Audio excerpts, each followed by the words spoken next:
At one point in all of our lives, we will experience the painful loss of a loved one, or perhaps a friend or family member may be in the hospital waiting for a life-saving gift.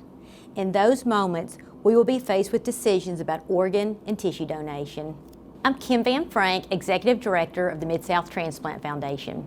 And I'm Darcy Thomas with Fox 13. Over the next 15 to 20 minutes, we are going to share stories of hope and, of course, of life from people just like yourself, who may not have heard of or even understand organ and tissue donation, at least it is until a time of tragedy. True. And over the next 15 to 20 minutes, you'll learn about and possibly make a decision today that can give hope and life to others in the future. All it takes is registering at midsouth.transplant.org. As we commemorate our 42nd anniversary, we are hoping you will become one of our 100 new donors. If you do have a comment or question at any time, we're responding in the comments section, actually in real time today. But meanwhile, we're going to keep moving forward with our stories. And we're going to begin with two amazing people who are right here in the Mid-South, who are alive today, thanks in part to someone's special gift. Well, in 2014, at the age of 28, I went to the doctor with what I thought was a stomach virus. I went to the doctor for swelling. I was devastated. I didn't understand. I was in renal failure. Neither of my kidneys were working. My labs were astronomical. Which ended up being a nephrologist who diagnosed me with nephrotic syndrome, which was a result of too much ibuprofen. It had formed teeny tiny holes in my kidneys and I was losing protein. That was the day that my life ultimately changed. I am here because someone made the decision, the selfless decision to become an organ donor and allow me to have a second chance at life. Someone was so caring, so unselfish, that they decided to allow me to continue to exist. I was able to see my son graduate high school, see my granddaughter be born. Because of Midsouth Transplant Foundation, who serves in the capacity of creating awareness about organ donation in the community, I was able to be transplanted. There are numerous myths about organ donation, mainly because of the lack of knowledge. There's the myth that they take your body or they allow you to die. They're not going to try to save your life. Different myths like that people believe is the reason that, no, I'm not giving my organs. You're giving someone the chance at life to increase their life, make it full. And I have a responsibility to help change those myths. One, to correct them on things that are not true, but two, to serve as a living, breathing example that organ donation truly does save lives. Transplant not only saved my life, but it changed my life. And both ladies are extremely grateful that someone made the decision to click yes to organ and tissue donation. By doing so, this heart was placed on their license showing they are an organ and tissue donor. You can do the same now by going to midsouth.transplant.org to register and help us reach that 100 number before our time is up. Well, Kim, we know that many people waiting on an organ, they're of all ethnicities. But I did notice that the two women featured in that last story, they were both African American and both were waiting on kidney transplants. Yes, currently there are 4,000 people in Arkansas, Mississippi, and Tennessee waiting for a life-saving organ transplant, and nearly 2,000 of them are African Americans waiting on a kidney. As a result, many of our African American church leaders are helping us out by getting the word out to increase the number of registered donors.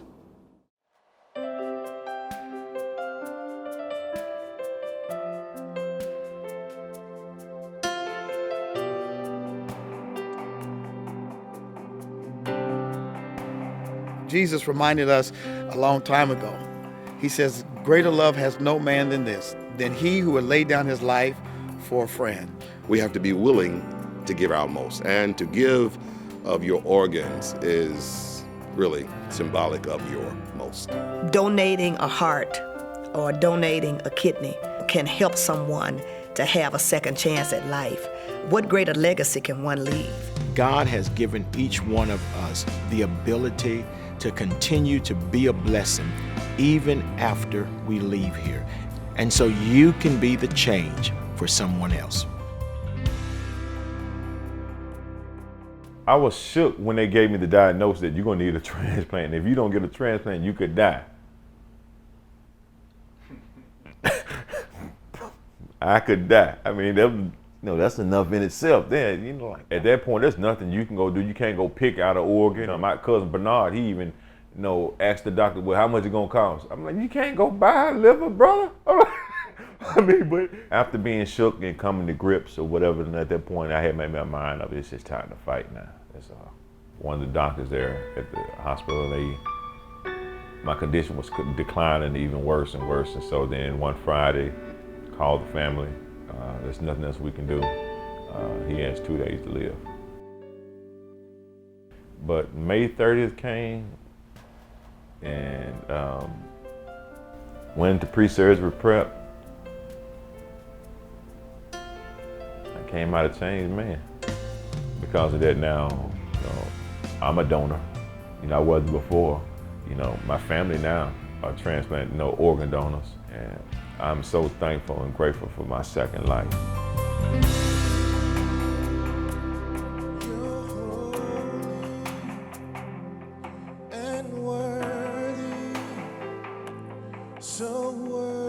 When we pass from this world, we move on to the next.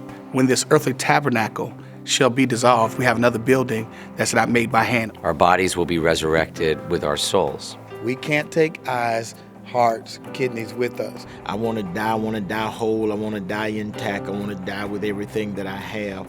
All of those are just questions out of fear or statements out of fear.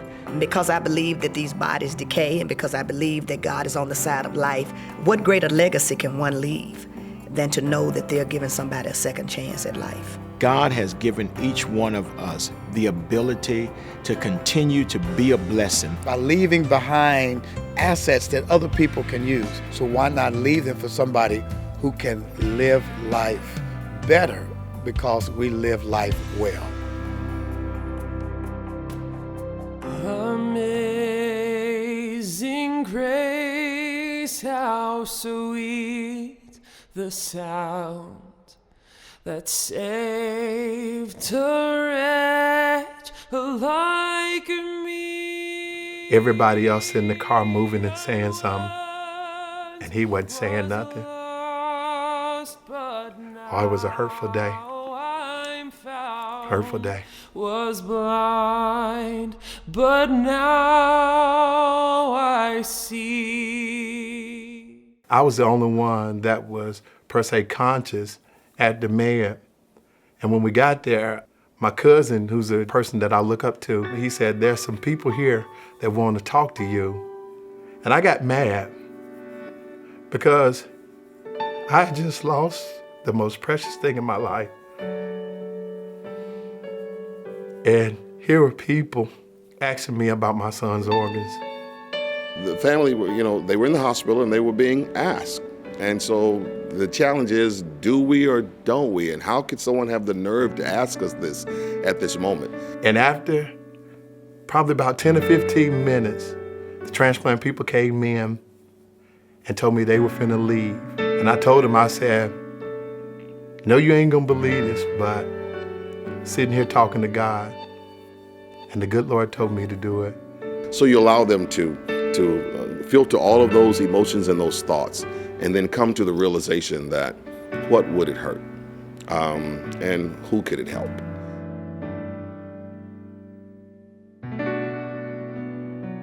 Had the car accident, got mad at God, and swore not to go to church again because I got so mad at God. And just like I said, that small, still voice of God spoke to me and told me, get mad all you want, but you're gonna need me.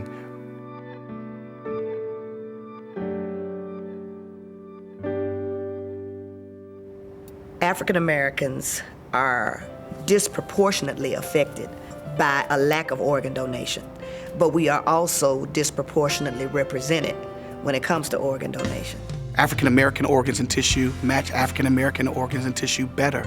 I think we have to do more to get the word out to other African Americans that, hey, this is a need, and it is a need that needs to be met by African American.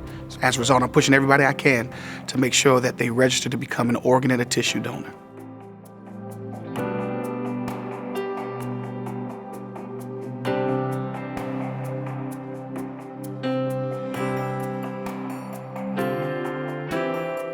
As Christians, we know that giving has always been a part of our DNA. Giving our time, giving our talent, and giving our tithe. Creating a culture of giving in your congregation brings about residual effects. Organ and tissue donation is within that giving spirit, and it has the same effect. As a Christian, you should give and encourage those in your congregation to register to be an organ and tissue donor.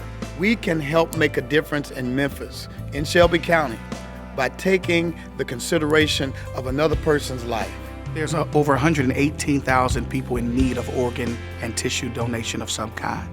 So organ donation should be a religious imperative, not a question mark. So we want you to register today to be an organ and tissue donor because it's all about life. It's all about saving and enhancing life. Again, the Midsouth Transplant Foundation is working to increase donors in all ethnicities and ages. That's why we're encouraging you to log on to midsouhtransplant.org today, then tell your family about the decision you've made to share life-saving gifts. The Midsouth Transplant Foundation has been doing this work since 1976. Let's take a look back at our 42-year history. Nationally, kidney transplantation began in the 1950s, and due to advances in medications such as Imuran, this practice moved forward in the early 60s. But for the vision and zealous quest for knowledge of one local Memphis Central High School graduate, the Mid-South wasn't left behind. Dr. Britt's contribution is enormous. We started out, the tissue typing was in its infancy. Back then, there was no formal organization to the transplant program. Back in '68, we started the development of the HLA lab. The development of this lab was a tremendous accomplishment at this time, but 1968 also gave birth to the Uniform Anatomical Gift Act, which allowed the families of patients who passed on due to brain death to donate their loved ones' organs. Leroy Hobson had been our patient. He'd been dialyzed by the dialysis unit. And I had known Leroy for quite some time. A young man from North Carolina was a car wreck, or not a car wreck, a truck hit him, and his wife agreed to give his organs. Charles Miller did the tissue typing and all the other preparation for it, and Judy was my secretary, and who eventually became the head of Midsouth Transplant. It was just a beautiful day to me. It looked like something that lifted the burden off me, you know. Life-saving organ donations have been a voluntary act of love and kindness from the very beginning. Without funding, Dr. Britt and his team of 3 or 4 people based their commitment to this new frontier in modern medicine on those same attributes. Despite working long hours and being paid at the rate of volunteers, they moved forward with the quest to save lives. In 1976, Midsouth Transplant Foundation was incorporated, and the local program continued to experience growth even though there was still limited funding even into the 1980s. But with the help of some local corporations, the program continued to soar. Dr. Britt's vision and Leroy Hobson's bravery gave birth to an entire Mid-South medical industry. What began with one resulted in over 200 kidney transplants being performed in the 1970s, more than 500 in the 1980s, and nearly 1,100 in the 90s. Dr. Britt's drive to help improve the health of his fellow man through organ donation and transplantation helped give rise to the transplantation of other organs in the 1980s, when over 100 liver transplants were performed, as well as several pancreas and over 60 hearts. In the 1990s, this growth continued with the first heart-lung transplant being performed by Dr. Edward Garrett Jr. in September 1991. Since the beginning, nearly 3,000 Mid-South patients have received a life-saving kidney transplant. And for the most part, that message still holds true today, right, Kim? Yes, since 1976, we've been supporting families making life-saving decisions.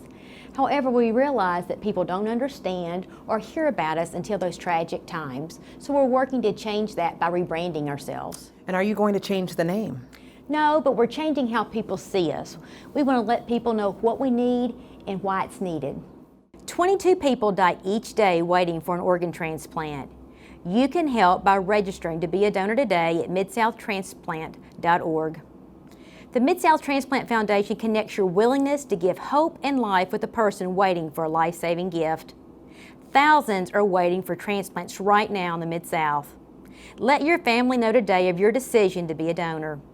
One organ donor can save up to 8 lives and heal the lives of more than 50 with tissue donation.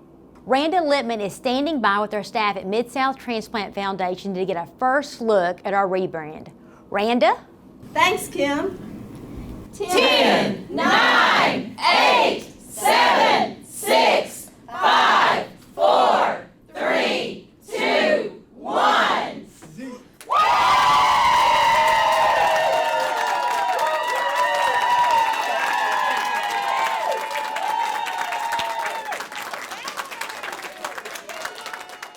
Each day, 22 people die waiting for a life-saving gift. At the Midsouth Transplant Foundation, the solution involves the loving connection of 2 lives becoming one. One side represents the hope in healing following loss, and the other side represents the gift of life for the recipient. Give hope and give life by registering to be an organ and tissue donor today. Visit midsouth.transplant.org. Kim, I love that. Give hope and give life. Thanks, Darcy.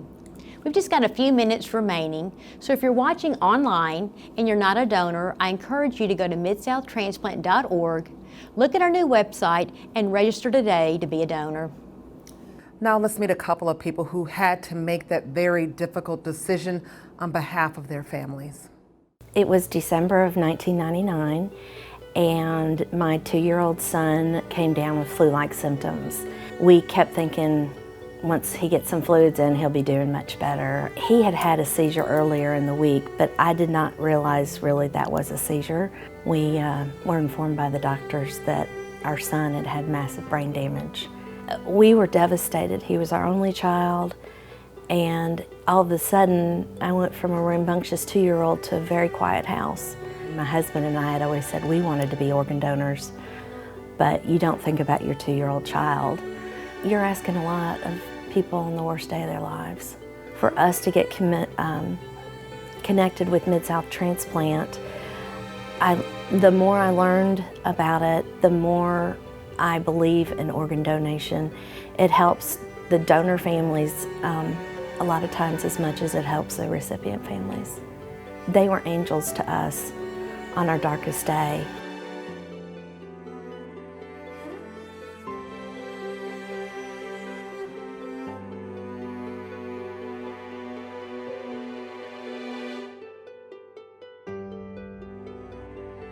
It was a way to find hope that day by helping others and knowing that something good was coming out of the tragedy of losing our son. I like to say on his way to heaven, he helped enrich and save 5 lives. He was an angel. But in some ways, it saved us as much as it saved the actual recipients.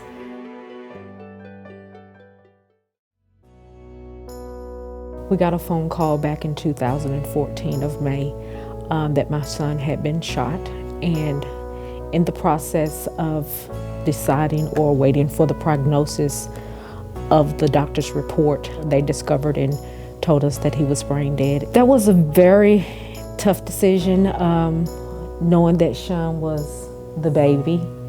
He was 21 years old. And so probably about a couple months after Sean had passed away and organs had been harvested and recipients had received the organs, we got a letter from his heart. Receiving that letter was like, wow, we actually got a confirmation that what we did was the right thing to do. I'm a 62-year-old husband, father, and grandfather of 2. I was born with a defect heart valve and had 3 open heart surgeries to correct it. Your generous gift has literally saved my life. And I promise you that I will care for your gift well every day. If they saw this video and knew that they received Sean's heart, I would want to tell them thank you for being an open vessel to receive this gift. People are fearful of the unknown, and just knowing that their loved one can help somebody else live, that's one of those fears that you will have to conquer. Those situations are always difficult. That's why we encourage families to talk about donation and make that decision long before those difficult days occur. You know, Kim, I've even heard that people are very worried and concerned as they are planning that funeral for that family member. They're concerned about that time and what's going to happen if they jump into the organ donation process. Yeah, that's a tough topic, and I'm so glad that you asked. You know, someone choosing to help others and give hope and life through donation should not and will not interrupt their loved one's funeral services.